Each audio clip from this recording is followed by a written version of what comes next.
You're listening to the Options Insider Radio Network. For more quality options programs, visit www.theoptionsinsider.com or search for Options Insider Radio Network in your podcast provider of choice. Listeners can also access all of our programming through our mobile app, available in iTunes and on Google Play. Don't forget to follow along with your favorite programs and submit your own questions for the hosts at twitter.com/options, facebook.com/theoptionsinsider, or via questions at theoptionsinsider.com. Gold, crude oil, corn, soybeans, and more. With so many tradable products, the futures options market can be an intimidating place. How can you possibly keep track of the latest trading developments across so many different products? Don't worry, we've got you covered. Welcome to This Week in Futures Options, the program designed to help active futures options traders stay on top of this ever-changing marketplace. Each week, we'll break down the top trades, hot products, volatility explosions, and much more. This Week in Futures Options streams live every Friday at 1:30 p.m. Central, so be sure to check out our live stream via the Mixlr app. That's MIXLR.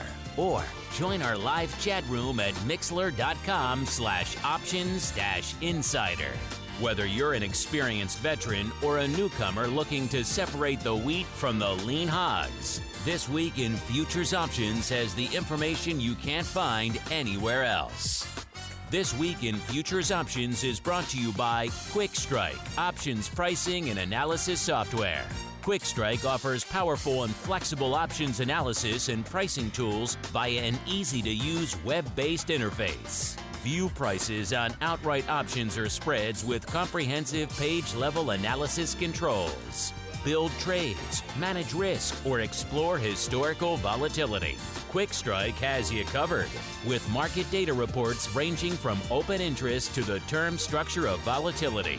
QuickStrike is the perfect addition to your trading toolkit. Learn more about QuickStrike at bantix.com.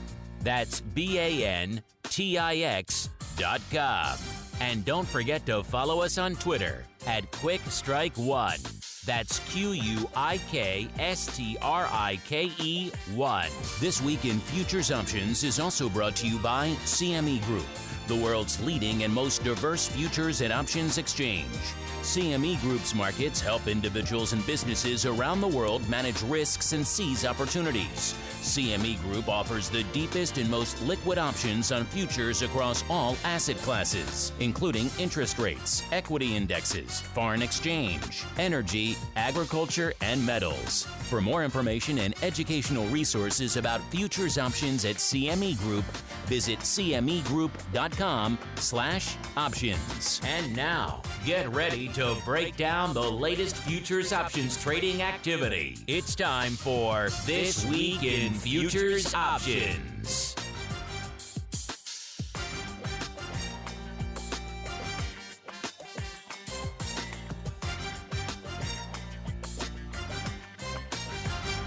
All right, everybody, that music means it's time for TWIFO. This Week in Futures Options, as the name implies, the show where we break down all the interesting activity that's lighting up the other side of the fence. The commodities, could be the rates, could be the ags, could be the lean hogs, crude, whatever floats our boat, precious metals, and what floats your boat this week. My name is Mark Longo from theoptionsinsider.com, as well as, of course, from the ever-scintillating Options Insider Radio Network. If you're new to TWIFO, first off, welcome. Secondly, you got a lot of great archives to check out. Easiest place to do just that, theoptionsinsider.com. You want to see how things were trading maybe during Brexit or during the election or some of these other crazy periods, we got you covered there, theoptionsinsider.com. Click on TWIFO on the right-hand side there, and you'll get right to the archives. Of course, you can always find us This Week in Futures Options on not on StockTwits. We're there as well, but at Options. We're over there at on iTunes, on iHeartRadio. Pick your poison. We're on all the major outlets, including via our app store, so you can always find us there as well. And however you listen, including those of you who can join us live every Friday, 1:30 p.m. Central, 2:30 p.m. Eastern. via Mixlr, Mixlr. We love you guys too, and you guys get to hear the raw, unfiltered version, which is always fun. So you guys are always asking, how can I get it instantly into my ears? I don't want to wait for the podcast. That's how you do it. Mixlr is how you get it. And of course, we leave it up there for a while too. So if you want to get it between the live broadcasts, maybe you can't make the live stream, but you don't want to wait till the podcast comes out, there you go. Mixlr has you covered. However you hit us up or however you listen, make sure you hit us up with questions, comments. We do love to hear from you guys at the end of the day. And joining me on the old program today, starting off, is my cohort, my partner in all things commodity, volatility, and so forth. He is the creator of QuickStrike, Mr. Nick Howard from Bantix Technologies. Mr. Nick, welcome back to TWIFO, sir. Hey, good to be back. That week went quickly, didn't it? So it does seem like we were just doing this a day ago, and now we're already back. Not that I don't love talking all things TWIFO with you, sir. It just maybe that's a sign that it's so fun. It just comes up so quickly. Yeah, no, it's fun. It's fun to talk. So it's fun to talk about this stuff too, and more interesting things this week. So we should do one every day. How about that? Be careful what you wish for, sir. Daily TWIFO. Then it's not this week. Then it's this day. No, then it's day, it's TDIFO. I'm not sure that's as good of an acronym. That's have that report. We'll see. Daily. You're giving our listeners some ideas now. Before we get down that road, let me quickly switch to our guest. Holding down the CME Group hot seat is actually someone from CME Group this week, Twist. And it's our old friend Erik Norland, the senior economist over there at CME Group. Erik, welcome to TWIFO. Thank you very much. Good to be here. And Erik, I always like having you and your colleague Blue on the program because you guys come armed with all sorts of great studies and great data. And I was going to tell people to go dig around on the CME Group website to find your stuff, but I was over there this morning and your stuff is front and center right on the homepage pretty much, all the research from you and Blue. So it's really easy to find. Listeners, head on over to cmegroup.com and you can find all of Erik's research that we're going to break down, including some cool stuff out there in the rates as well as in crude.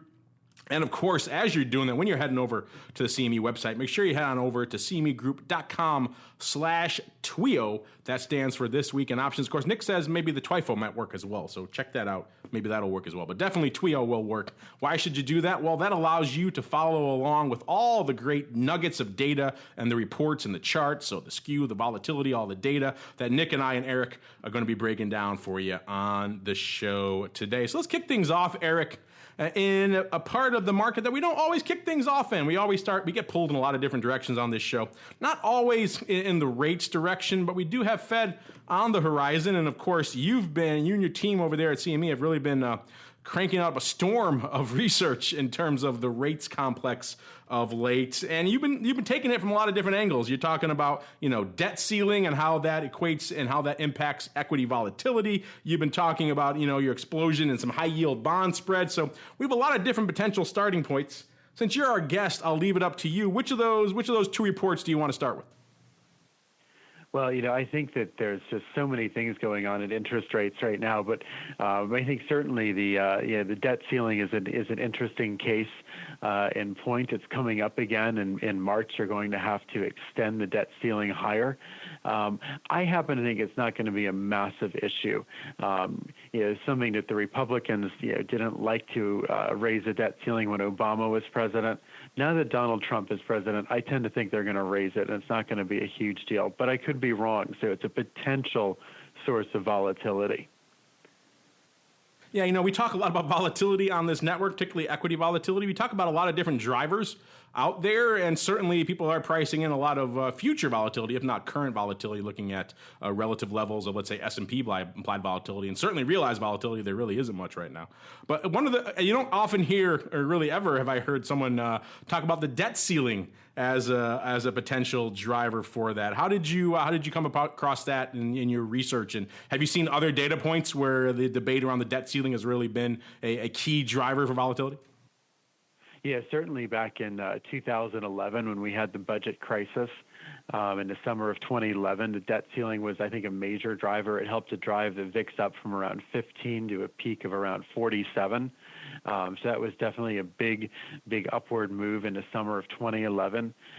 Since then, the Congress has been a lot more cautious about getting into fights with the debt ceiling. But, here you have this sort of juxtaposition where the Republicans who are sticklers for the debt ceiling during the Obama administration might be okay with extending it.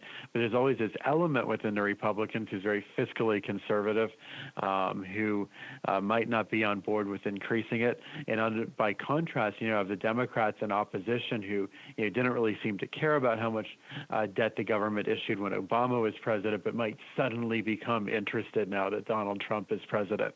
So you have sort of your hypocrisy on both sides. The debt ceiling is really just a political tool to help get what you want. And so since the Republicans have the majority in the House and the Senate, I tend to think it's not going to be a big problem, especially since Nick Mulvaney of South Carolina is now the budget director. He was one of the big fiscal hawks.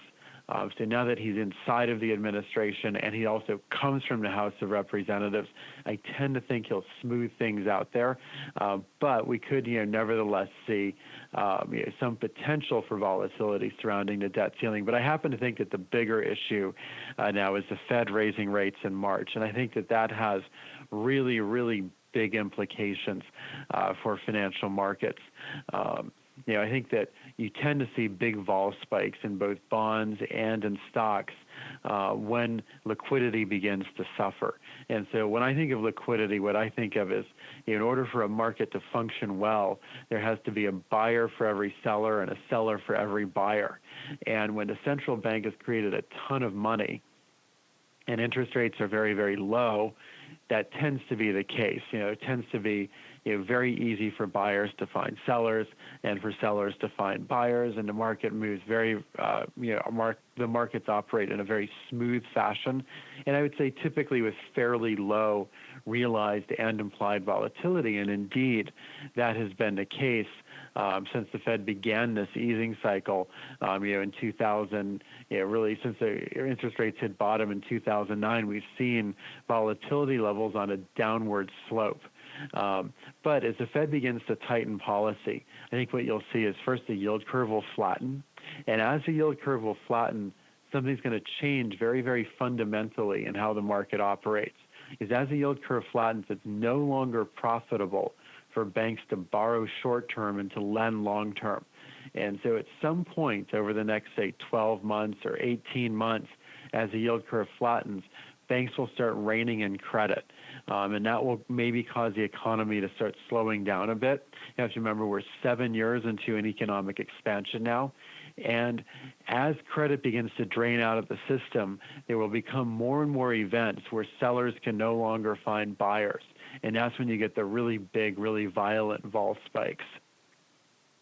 Yeah, it is interesting to see how these different events, and of course going back to 2011.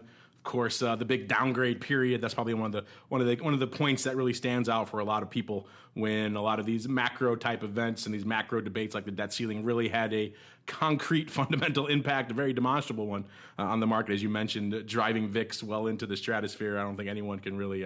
That's a recent high water mark for a lot of people out there, certainly from a VIX perspective, and they haven't really forgotten that one. But you mentioned, of course, the Fed. That is where a lot of people are turning their attention to now. Now that, particularly on the equity side of space, earnings season kind of winding down, it's kind of a bit of a swing and a miss from a volatility perspective coming out of earnings. Not really a lot of big drivers of volatility coming out of earnings. A lot of people are looking again, as they have been for a lot of this year, looking to the commodity space for some sources of volatility. Now that we have the Fed, let's start off in the rates space. I know, Nick, your old stomping grounds out there in the euro dollar. So let's start there, looking at the big euro dollars. And we've often talked about just how active this product is on any given week. And again, cmegroup.com/Twio.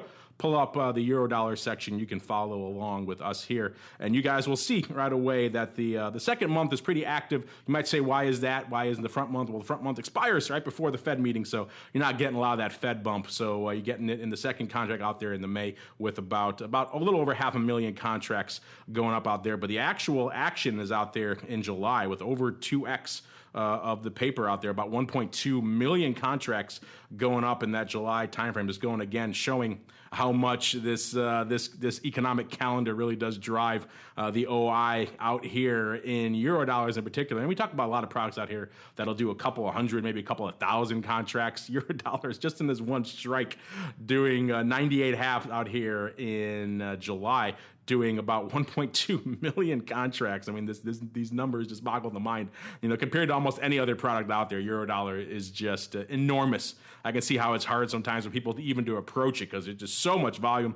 Followed number 2 by 98 and 5/8, of course, the old 0.625, with about 800,000 contracts and change. Again, the two of those, each of those strikes doing orders of magnitude more than we see entire products doing in any given week. Then we fall off a bit again to, again, puts kind of the order of the day, 98.75, also a little bit shy, 5,454,000. Open interest kind of pretty much relatively unched on the week, which is surprising. I think we'll see that kind of pop up a little bit next week once we start seeing, a little bit. The Fed is more immediately on the horizon than it really is this week. This week we, of course, had the Trump speech and a bunch of other potential drivers out there from a broad macro and a volatility perspective. And Nick, I know you're an old school Eurodollar guy, so I'll let you run with it a bit. What are you seeing out here in terms of quick skew and volatility out here in your old stomping grounds?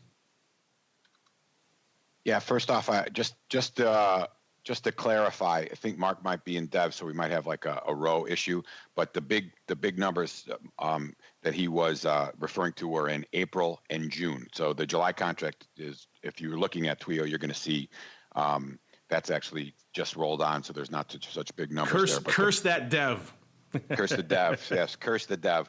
But the June contract had about 1.25 million go up, and then the April as well. And the other thing too, I'll remind you, when you come into TWIO, you're going to see that we're going to default to the first calendar year of expirations, and although we look like there was pretty much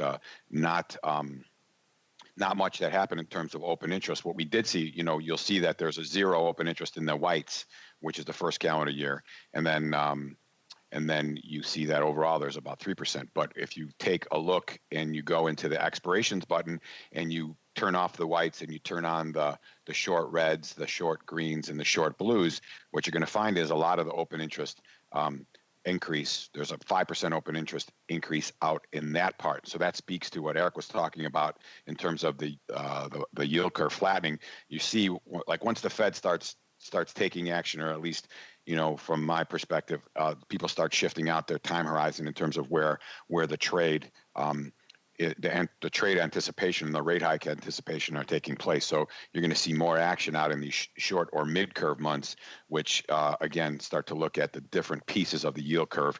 And these are the pieces that Erik's speaking to, I believe, with regard to the flattening. So, a big common trade in the Eurodollars is the steepeners and flatteners. So, if you went out there and took a look at what was going on in the activity in the Euros, you'd probably see a lot of like put spreads and stuff like that, where people start to play the yield curve and its structure. So, the thing, as much as I love Eurodollars, they're really kind of, it's hard to talk about a particular strike when you're getting so many strikes, just getting massive amounts of volume and open interest changes. But for me, the bigger part of that is just looking how the open interest is sort of taking place. So you see that there's not a great increase in the first year, but there's more of an increase as we go out, like I mentioned, in the latter parts of the curve. And like we always try to say, we in Quick Strike and out on the free CME Group website tools, if you go look at the vol term structure tool, you could look at the different pieces of the curve, the red mid, the green mid, and the blue, or the red, green, blue, however you want to look at it. But you can go look at those vol curves independently. So we make it so you can take a look and see how that term structure, because all of those expirations are between 0 and 1 year and on the future. So those are short dated, midterm. Each product has their own thing. We call them mid curves in the Eurodollars. They call them short dated in the ags and stuff like that. I wish we could standardize on one name, but mid curve is probably because it's a rate. Short dated is probably because it's short dated on the longer contract. But that's the big takeaway that I see. You're going to start seeing reds in the open interest on months that just fall short, and greens in the months that encompass. What's a shame, and I think this has always been the case, these March contracts, these June contracts, they tend to miss the boat on the Fed meetings. So instead of being able to get to the point where you're trading a 3-day or a 1-day or a 2-day option or a 5-day option while the Fed meeting is going to take place, you actually miss the boat on the Fed meeting and have to go out a little bit further and trade a 30-day. So in any case, I think that that's the thing to watch in the Eurodollars. And it's not so much the numbers, but it's the open interest and the shift in open interest. And it's really it makes sense now to pay attention to the Fed Watch tool. There's the existing Fed Watch tool that's out there. There's going to be a new one that rolls out after this next meeting, which is going to give you a little bit more comprehensive information, see how see some more predictive type of thing, and go back in history a little bit further to see how the expectation of the move has played out over time. And if we look at just in the last 2 or 3 days, there's been a shift from basically keeping the target rate the same was the expectation, and now that has shifted almost to an 80% or 80% plus expectation that the Fed will move on this next meeting in a few weeks. So, Erik, you've been doing a lot of research in the rate space across a variety of products, not just out in the Treasury side, but also on the corporate side and indeed in the high yield side. In fact, your other more recent paper coming out was hedging the next explosion in high yield bond spread. You certainly get points for exciting titles. What did you find? What were some interesting takeaways from that paper there? It's very interesting because there's actually a very strong correlation between volatility in the options market, or implied volatility, particularly on equity options, and credit events. So you can generally say that if there's an explosion in a high yield market, there was probably also an explosion in S&P, Dow, and NASDAQ options as well. And so again, it's all very, very closely or heavily influenced, I should say, by monetary policy. When credit conditions are very, very easy, it's very easy for corporations to issue debt and to find buyers for that debt and to borrow money, even in high yield markets. So when the central bank keeps their policy rate very low, or if they're doing quantitative easing, it creates a lot of money, and some of that money finds its way into high yield debt markets. By the same token, when central banks create a great deal of money or have very low interest rates, it tends to depress levels of volatility, both realized and implied volatility on options. But as the Federal Reserve begins to accelerate its pace of tightening, moving away from 1 interest rate increase per year to maybe more like 3 or 4 per year this year, we're going to see a very, very big flattening of that yield curve. And so that probably doesn't mean a lot for options traders in 2017, as there tends to be a pretty long lag effect, maybe even like a year or a year and a half. But at some point, though, the Fed's going to do the same thing that they seem to almost always do, which is to raise interest rates too much. I mean, when I say interest rates too much, raising interest rates too much, what I mean very specifically is that they will flatten or invert the yield curve. So they'll take the level of short-term interest rates to or even above the level of longer-term interest rates. And so that will cause banks to choke off credit to the economy. You will see many, many fewer buyers of high-yield debt. So high-yield debt essentially can be hedged in a couple different ways. The most obvious way to do it is just to sell futures against it in the S&P 500, for example. But this can be a very, very costly strategy, though. Like imagine, for example, you bought high-yield bonds, say, 7 years ago or 8 years ago, actually, when the market hit bottom in early 2009, and you had sold futures to hedge that. Well, you would have earned a lot of money on those high-yield bonds because yields have come way down and the prices have gone way up. So that would have done well, but the hedge would have been very, very painful. Because the S&P, of course, has gone from 670 points all the way to up to 2,300 points, which is more than a 200% increase. So the thing is, if you're going to hedge your high yield exposures through futures, that can be okay, but it has to be very, very well timed. And so generally speaking, you don't want to do that when monetary conditions are easy, because at that point, stocks are probably going to be soaring as well. But as the Fed begins to tighten policy, it's likely that we're going to see more and more violent corrections in the stock market and more big upward moves in bond yields. So in the next several years, there may be more propitious moments, if you will, to hedge some of that risk using futures contracts. But for the meantime, if somebody is nervous about their high yield bond portfolio right now, there's another way of hedging it, which is through put options. And so essentially, put options right now are selling incredibly inexpensively.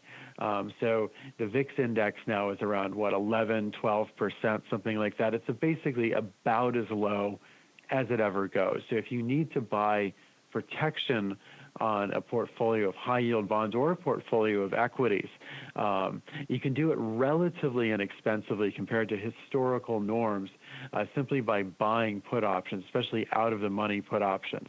So if you're long high-yield bonds that have been issued by companies and you're worried that your portfolio might suffer if, say, the S&P drops 5 or 10%, you could buy some deep out-of-the-money put options. I'm not saying that they're cheap, because they're never really that cheap, especially since there's obviously a skewness to the volatility. But by historical standards, those options are probably priced at about half or so of their long-term average price. So if you're worried about a correction in your high-yield bond portfolio right now, you might be better served by buying deep out-of-the-money put options on the S&P 500, for example, or the Dow or the NASDAQ, than you would be just by shorting futures contracts. And so that might reverse it. Like, say we're at the height of a crisis, if volatility levels double or triple, suddenly those put options become incredibly expensive. So they might not be a viable way of hedging in, say, a year or two if volatility spikes up to a much higher level. At that point, it might be more efficient to hedge through futures contracts. But for the moment, probably the smart way of doing it, if you have to do it or if you need to do it, is through put options. It's funny. What you're saying there is kind of counterintuitive. We were touching on this a little bit on our last program as well. Everyone who's been watching the markets for any period of time would assume, given the lengthy bull market that we're in, that these types of environments usually leads to a gradual increase, particularly now the market getting a little bit top heavy, hitting new highs all the time. You'd certainly expect to see a market premium, certainly compared to historical volatility out there in the S&P puts and in that skew. And yet you're right, we're not really seeing that. You're also right, puts are never really cheap when it comes to the S&P. They're historically less expensive than you probably would expect. But still, that to be able to come out and say that maybe a put is a viable alternative right now to shorting the futures, you would not think you'd be able to say that given everything else that's going on in the marketplace. Again, kind of showing why this is such a interesting and bizarre volatility environment that we're in right now. There, realized volatility in the S&P is very anemic, yet we're seeing, people pricing into the futures down the road, a lot more volatility coming, maybe because of the Fed, maybe because of the quote-unquote Frexit and all the other things on the horizon. So it's very interesting, but something has to change there going forward. You're right, and who knows? Perhaps people will discover all this historically low level of volatility out there in the puts and start gobbling those up, and then maybe next time we talk, Eric, the futures will be, because you'd think in this environment futures would be the go-to option, shorting the futures, but these days not, which is kind of interesting. One more thing I want to hit on the rates before we get out of this complex, just because there's so much going on. There's so many products on rates, and we don't have the time to squeeze it in on the show all that often. I want to focus really quick on the 10-year out here as well, because we were playing around with this a little bit before the show, and some pretty interesting developments out here, particularly out here. We like to talk quick skew out here, listeners, which you guys know is kind of the quick strike flavor of skew, which is kind of interesting because everyone else talks, skew as some net number, but we all know call wing and put wing kind of move independently, and how they move is really how this stuff breaks down. Nick, refresh my memory. Can they see this in the CME Group / TWIO, or is that coming, the quick skew? Well, that's funny you should ask that, Mark. So what we've done for this weekend, we will release a new version of TWIFO, that will show a column that will have the quick skew ratio numbers in there.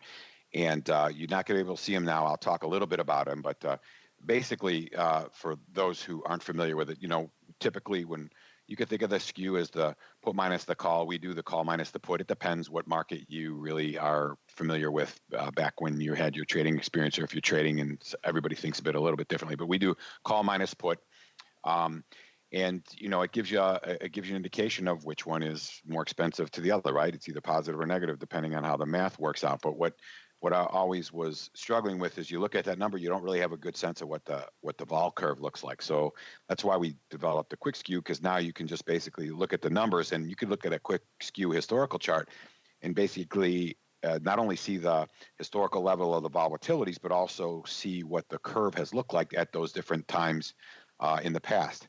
So you're going to be able to tell right away. So instead of having a whole vol curve on a line item, the quick skew lets you have a pretty good idea what the tilt looks like. And typically we're going to show you the 25 delta quick skew, and you'll have a really good idea of what that curve looks like. So the interesting thing in the 10-year that I noticed this week, and again, you have to be a little bit careful, but I think that we're in the roll a little bit right now for the March, June. So you're starting to see some of the change in the open interest. You're still seeing increases in the front, but you have the because of the weekly contracts, but you have the June and the April and the May starting to come into play. But what caught my eye this week is that as of last week, we had cheaper puts in the June contract to the at the money and expensive calls. So the puts were like 2.5% rich or cheap. Now that's not vol percent, that's percent, just pure raw unitless percent cheap to the at the money, and the calls were like 5.5, almost 6% rich. And what we saw this week, we saw a shift where the calls and the puts both became rich to the at the money. The call's still rich, but less rich by almost 5%, and the puts now are above the at the money in terms of volatility by almost 3%. So we went from a sort of a crooked smile to a perfect. This is almost a perfect smile here.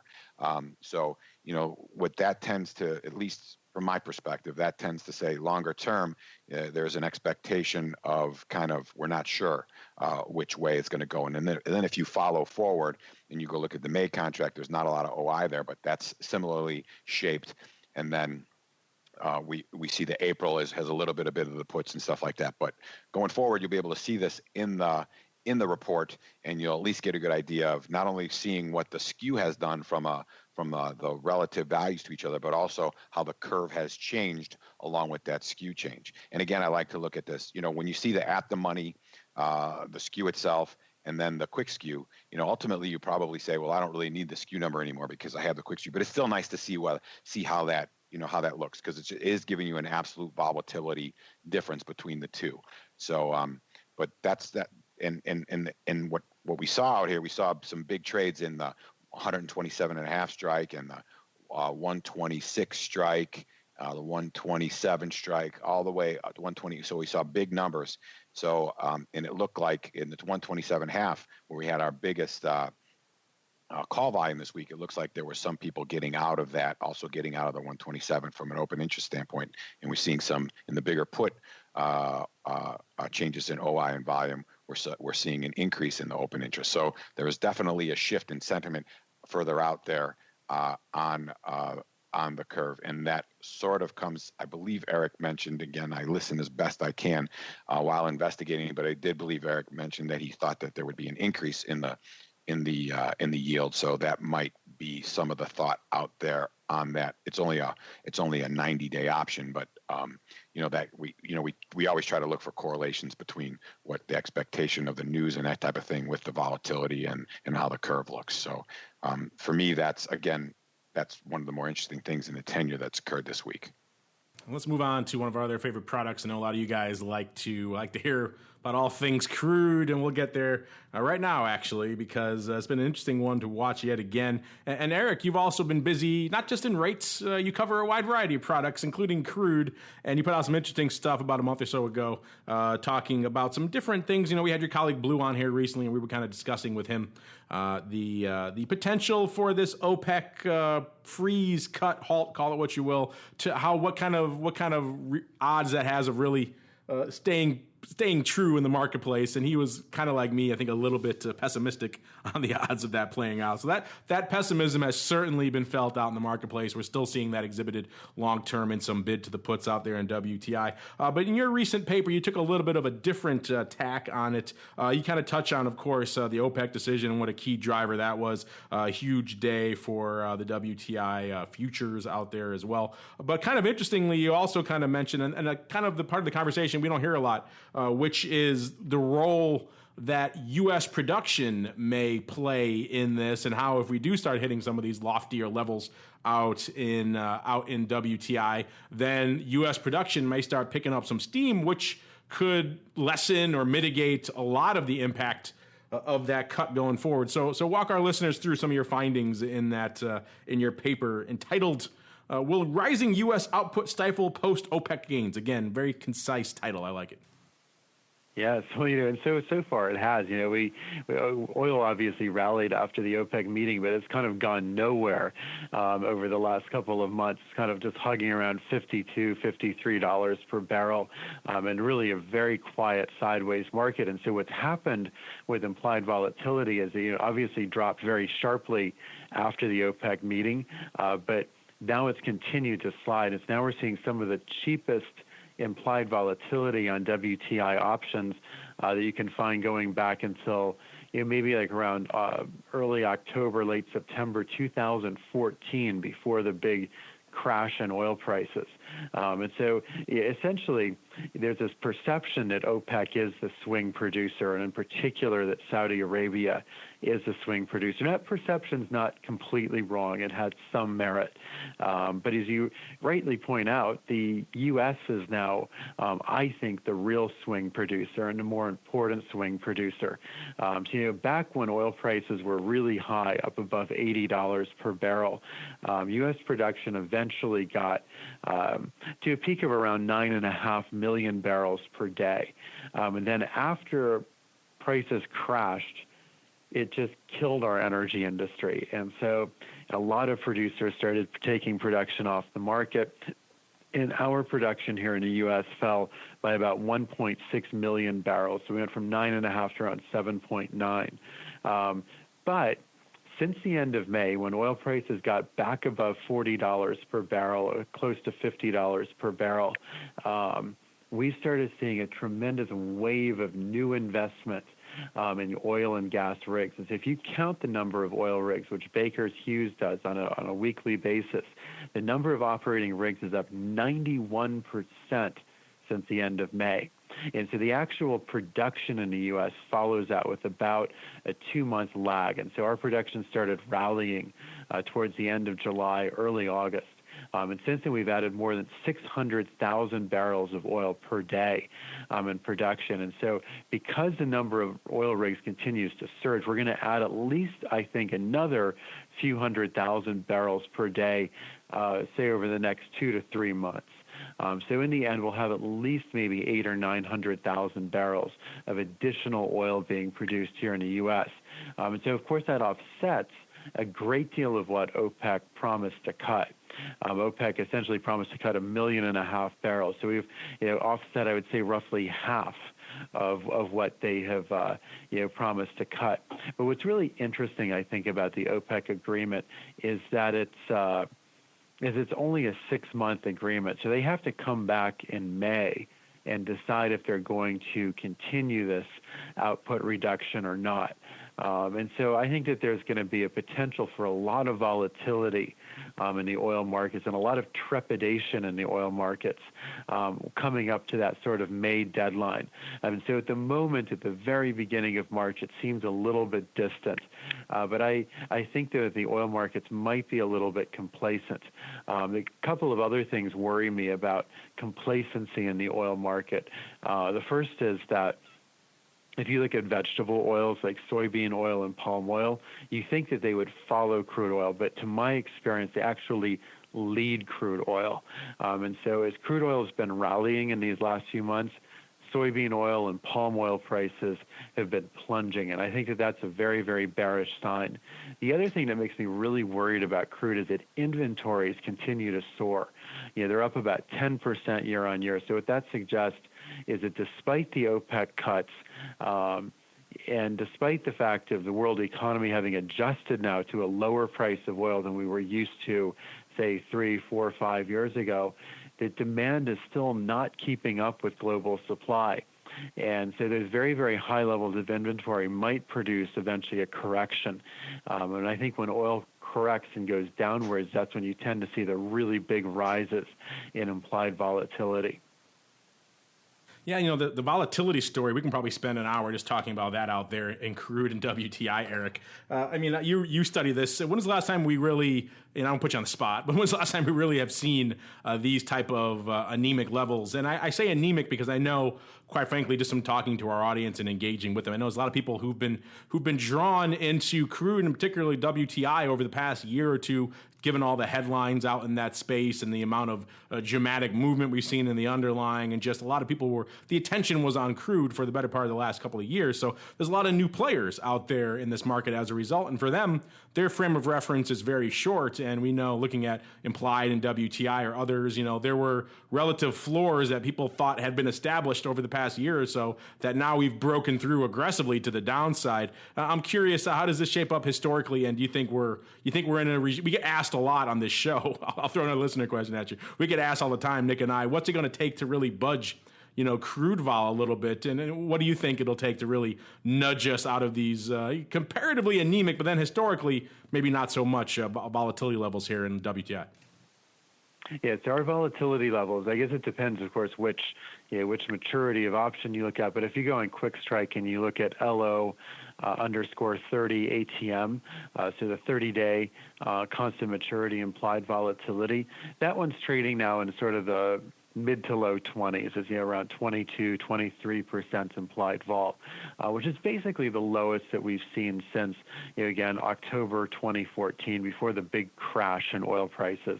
And so the big crash in oil prices sent it up in a series of waves to around 60, even 80% implied volatility. But when oil prices back in 2013 and 2014 were stable at high levels, those numbers fell down below 20%. So they got down to even like 15, 14% implied volatility. So we're not by any means at the lowest implied volatilities we've ever been at. They could potentially go lower. But I think that the real potential for an upward spike would be if oil prices crash again. And so there's a number of indications to me that make me a little worried that might happen. So you have the OPEC agreement, which is coming up for renewal. You have surging U.S. production. You have high inventories. And you have a sharp decline in vegetable oil prices, which just do a phenomenal job of suggesting where crude oil will be going in, say, the next month to 6 months. All of these indicators are sort of flashing warning signals. The crude oil market's not paying attention to those warning signals at the moment. But there's a sort of aspect, sort of like Wile E. Coyote after he runs off a cliff. He keeps running, and then one day he realizes, or at some point he realizes, oh yeah, gravity is going to pull on me, and he starts going down. And so I think that maybe that's the sort of place we're in with the crude oil market at the moment. Now, of course, there are upside risks as well. The upside risks to crude oil, I think, mainly come from geopolitical possibilities, like instability in big oil-producing countries like Venezuela, Algeria, Angola, Nigeria. Any of those things could send oil prices higher.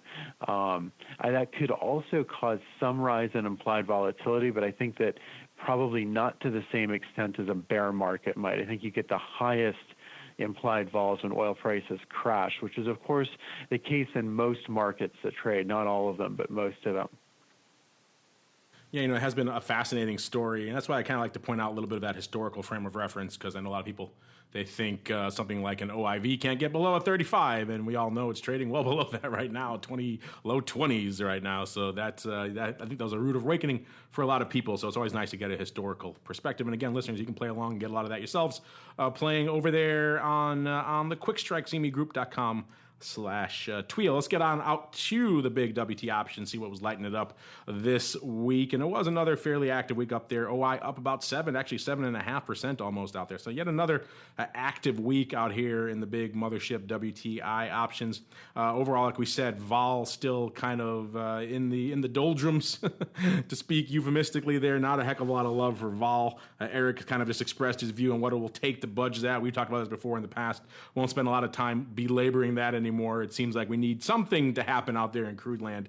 Probably a sharp move to the downside, but an aggressive, quick move to the upside, given what we're seeing in near-term call skew, could budge that vol up a little bit as well. And again, net, the futures on the week, net, not a heck of a lot of movement out there. We're still kind of in that 50 to 55 kind of range, and we're flirting with that. And that, of course, is what's driving the paper. Actually, it wasn't front month, even though front month led the volume with about 43% or so. It was actually about the May, the second month out there, where the 50 puts were lighting it up. Number one with the bullet this week. You guys are always asking us what's winning in that risk reversal / strangle tug of war. Is it the 50 puts or is it the 55 calls? Yet again, it was the 50 puts. This time, a couple months out, to the tune of 29,000 of these lighting it up this week, including a ton yesterday. 17,000 of that 29,000 going up in one mega chunk on Thursday. About 12,000 of that being opening. So a lot of paper going up on Thursday, kind of scattered throughout the rest of the week, but the lion's share again going up out there on Thursday. Followed number two by the April, so a little bit closer to home, the front month. 52 puts with about 26,000 contracts. The lion's share of those going up actually on Thursday as well. So maybe a little bit of some time spreading going on out there, even though a lot of those of that Thursday chunk, about 13,000.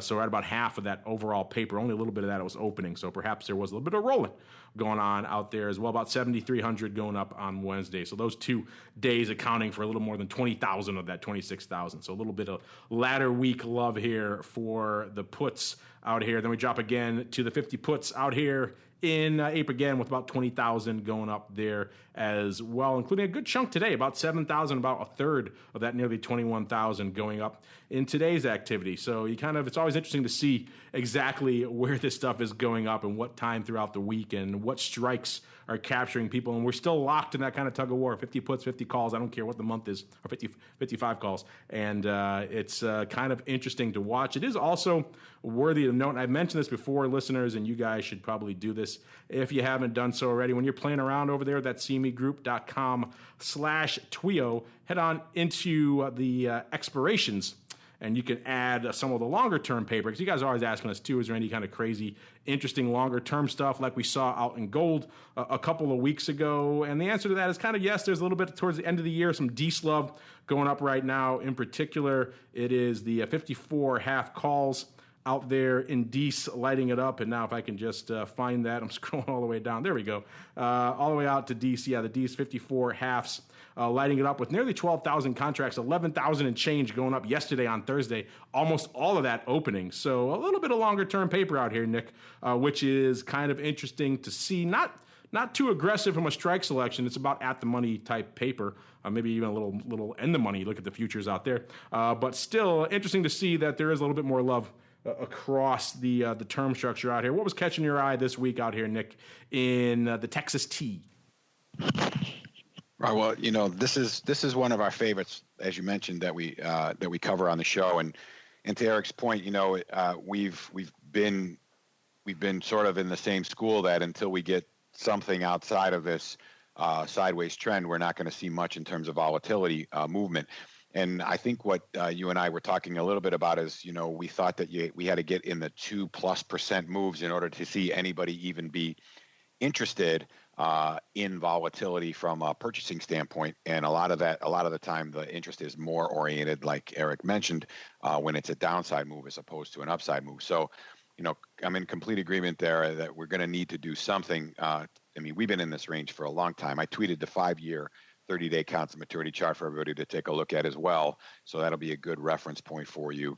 And the skew, if we look at the quick skew numbers in here again, we've been talking about it a long time. It's finally going to be out there for you on Saturday. And remember, you can always you can go back and look at historical versions of This Week in Options as well, so you can start to get some sort of idea of how those ratios are changing. But the puts are bid and the calls are offered in terms of the relationship to the at the money, but they're not quite. They're not quite as wide as it's been. So the put richness is not quite as rich as it has been in the past, and the call cheapness is not quite as cheap as it's been. So I think, even though we're still seeing sort of this gap from a volatility standpoint, I think that, the lower vol gets, the more you start, at least generally speaking, the more it starts to be any kind of move is going to cause people to be interested. So I think we might see, although we haven't seen it late, we might see this. You might see the curve start to smile up a little bit more, as opposed to be this, from the top left to the bottom right from a slope standpoint, because the puts are rich and the calls are cheap. So that's the big sort of look out there, and we've been talking about rent of late as well. So one of the things that starts to happen with that rent number, and again, our definition of rent is, how much movement you have to have and how much coverable movement you have to have in the underlying in order to sort of get what you want out of your volatility levels. And, what ironically happens, right? You would think, oh, the vol's so low, it's not covering rent, there's no movement. But the obvious reality is, the lower the vol is, the smaller the range that needs to be covered because your gamma gets larger as your volatility goes down. Therefore, your deltas change more actively and quickly when the market moves. So if we look at our rent numbers, even just for today, and again, like I mentioned, we're working on doing historical versions of that and stuff like that, so it's much easier to see as part of the report. But from the change on the day, we almost covered from a volatility standpoint, and from a range, we definitely covered. The overall range, we definitely covered, paid the rent, at least in the front contract. I'm imagining that's going to be the case, and we'll get rent into the TWIO report. I promise before the end of the quarter, you'll see something in there as well, so you'll be able to follow and cover and have a good idea there. So, with the lower volatility becomes the higher gamma, which comes less of a range that you need to cover your nut from owning. But other things of interest that I like to take a look at here is the term structure on this as well. After we get June is around 25% volatility, just below, and then July, August, Sep, they're 26 plus, all the way out to March of 2018, which is below 26 again. So you're talking about a really flat curve. So now, at least from my standpoint, you got to start to look at doing some calendar spreads to sort of take advantage of the decay. We mentioned this last week, how it almost is acting like it's just not acting like a commodity, right? It's acting like an index. It's acting like almost like a short-term interest rate, where there's an expectation that nothing's going to happen in the short-term time frame of the early expiration. But some of these calendar spreads are going to pay off, where you can buy long and sell the short, depending on where you are in the curve, and probably work that theta to your advantage while you're still covered, because gammas are so low. Because vols are so low, the gammas might start to tighten up to the point where, if there is a big move, you don't get hurt so bad because you're actually owning options that are really close from a volatility standpoint. So that's sort of the interesting stuff there. You mentioned all the strike action, and Mark's starting to really dig into this. He went right to the further dated June and December contracts, which is great. So I'm hoping everybody starts to realize that those buttons are up there above the table. And in fact, we're going to push the settings button. We're going to expand. We're going to make, instead of one settings button, we're going to make 4 buttons, which are basically display, time frame, most active, and delta. And what you'll be able to do is you'll be able to make the switches. It'll be much more obvious to make those switches. So I think you're going to enjoy some of the changes that you see coming this weekend, as well as what you're going to see coming in the weeks to come. So as always, Crude doesn't fail to disappoint us from interesting things to talk about, but keep an eye on that volatility. Even though it's low, doesn't mean it can't go lower. And I would be in total agreement. A move outside of this range is going to happen, but a downside move would definitely be more interesting. Yeah, and we're running up against it, so I want to make sure we get at least a little bit of listeners on. So let's go really quick. Futures, options, feedback. It's time for your questions, comments, and insights. It's time for Futures Options Feedback. Submit your questions at twitter.com/options. Facebook.com/The Options Insider, StockTwits.com/Options Insider, or via questions@theoptionsinsider.com. You can also submit your feedback via our Options Insider Radio Network mobile app, available for iOS, Android, and Kindle Fire devices. You can even ask your questions live every Friday at 3 p.m. Central via our Mixlr chat room. So grab the Mixlr app or just search for Options Insider at Mixlr.com. That's MIXLR.com.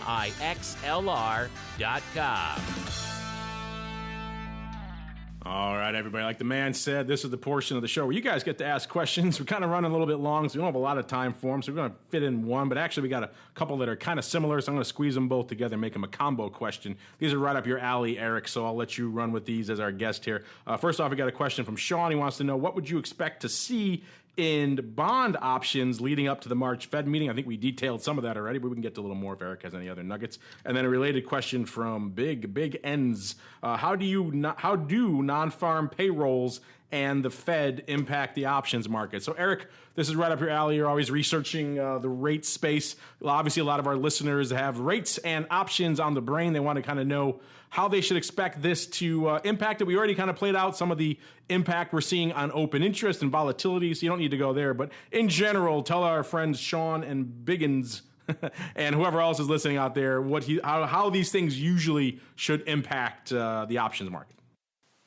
Right. So I think going into the Fed meeting, we might see a little bit of an uptick in options implied volatility pretty much across the curve. I do think, though, that it's that it's largely priced in. The market's now pricing a Fed move with a very, very high probability, so something like an 82% according to the CME FedWatch tool. So the potential for it to go a lot further than that might be fairly limited. But I do think, though, that what's interesting to me is when I look at the bonds, if you look at the implied volatility on 10-year bonds, it's kind of right in the center of its recent range. But if you look at the volatility on 30-year bonds, it's actually kind of towards the lower end of its recent range. So I suppose if somebody was to go long some maturity, it might be a little bit more interesting to do it on 30s. 30s seem to be trading near a major technical support level. I happen to be of the view that they're not that likely to break through on the downside. I mean, of course, anything could happen. But I think that if we get some sort of correction in equities, there's a lot of upside potential on 30s. So I would think 30-year calls might be something interesting to take a look at. And then in terms of payrolls, et cetera, the payroll numbers, which comes out a week from today, a week from Friday on the 10th of March, it's really going to be the last sort of known unknown, to borrow a term from Donald Rumsfeld, that could really set the Fed off course. So there could be some volatility around that. I happen to think the payroll number is likely to be pretty strong. If you look at initial claims, they fell to just 223,000 last week. I mean, that's one of the lowest numbers that we've seen since the early 1970s. So, I mean, I happen to think that the payroll number is going to be strong. I don't think it's likely to derail the Fed, but the Fed is very data dependent. So, the Fed is very easily freaked out by weak pieces of economic data. So if for some reason it comes in weak, yes, the Fed might delay until May, but I happen to think that that's not all that likely. I think they'll likely go ahead, and I think if you have to look at options, I'd be more interested on the 30-year than I would on the 10-year or shorter maturities. But that's just me. I mean, somebody else could very reasonably have a very different opinion. Well, unfortunately, that music means we've come to the end of an epic. We squeezed everything we could into that hour. There's a lot in there. So if you missed something or you listen to it live, a lot of data heavy after the fact, you can get it always on podcast as well as on the Mixlr stream for a little while anyway, for the next week or so, if you want to get it there. And before we go, let me check back in with my cohorts, my partners in crime here on the show, see what's cooking with them. Let's start with our guest over there, doing a great job holding down the CME Group hot seat this week. Erik, you guys over there on the CME research are just always cranking out interesting new papers and studies. You touched on rates. You touched on crude. What's coming down the pike for you? What products are you focusing on next? Right. So I do have an article coming out on soybean oil, palm oil, and how it relates to crude oil and how it often leads the movements in crude oil. So that might be of interest. I think that's likely to come out next week. We also have a podcast coming out on copper, which has been a very, very interesting metal recently. I believe my colleague Bluford Putnam has a report coming out on El Nino, which could be of interest to anybody who's trading either ags or nat gas. And then we'll also be having our U.S. economic outlook coming out sometime later this month. We're going to aim for around March 17th or slightly later, because we obviously don't want it to come out ahead of the Fed. We want it to have a long shelf life. I forgot, you and Blue are horning in on you're stealing my job, Erik. What are you doing creating your own show here? What is this? You know, you saw the glamorous world of online audio host and you wanted to dive into that fray, huh? I see what you guys are up to. That's right. We're a compliment. We're not a competitor. We'll be happy to be back on your program anytime you want it. Of course, I'm just joking. Check it out over there. It's called Off the Charts. I've had a chance to listen to a couple. They are pretty fun. Off the Charts. It's available over there on CME. I'm not sure if you can find it on iTunes. Maybe you can search for it. Off the Charts. It's with Erik and Blue, and they break down a lot of the data they were talking about here on the show. Check it out. I think you're going to like it if you like what you heard today on the show. And Nick, you hinted at a lot of stuff coming down the pike really quickly. Anything you want to add to what's unspooling, what people can look forward to in Quick Strike this week? No, like I said, just keep an eye on the reports. We made a lot of changes in the last couple of weeks that are meant to help the usability and make the whole experience a lot more streamlined. And then, as I mention every week, if you are a CME Direct user, take a look at the integration with CME Direct and Quick Strike. That's only going to get better, and there's going to be some really, really good stuff coming down there in the next few weeks as well. So keep an eye out for that as well. All right, and that's going to do it for us here on TWIFO. On behalf of Nick and Erik and indeed myself, I want to thank all of you out there in the listening audience for downloading, streaming, and subscribing. Of course, for all of you who can join us live, love to see you in there every Friday, 1:30 p.m. Central, 2:30 p.m. Eastern. You can ask questions, send us comments, all sorts of fun stuff like a lot of you guys did today. Didn't make it on the show, we didn't have time, but a lot of interesting stuff going on in there. Check it out over there every 1:30 p.m. Central on Friday. We'd love to see you, and we'll, of course, see you next week for more of TWIFO. This Week in Futures Options is brought to you by Quick Strike, options pricing and analysis software. Quick Strike offers powerful and flexible options analysis and pricing tools via an easy-to-use web-based interface. View prices on outright options or spreads with comprehensive page-level analysis controls. Build trades, manage risk, or explore historical volatility. Quick Strike has you covered, with market data reports ranging from open interest to the term structure of volatility. Quick Strike is the perfect addition to your trading toolkit. Learn more about Quick Strike at bantix.com. That's BANTIX.com. And don't forget to follow us on Twitter at QuickStrike1. That's QUIKSTRIKE1. This Week in Futures Options is also brought to you by CME Group, the world's leading and most diverse futures and options exchange. CME Group's markets help individuals and businesses around the world manage risks and seize opportunities. CME Group offers the deepest and most liquid options on futures across all asset classes, including interest rates, equity indexes, foreign exchange, energy, agriculture, and metals. For more information and educational resources about futures options at CME Group, visit cmegroup.com/options. This broadcast is intended for informational and educational purposes only and does not constitute trading advice or the solicitation of purchases or sale of any futures or options. The rulebook of the applicable exchange should be consulted as the authoritative source on all current contract specifications.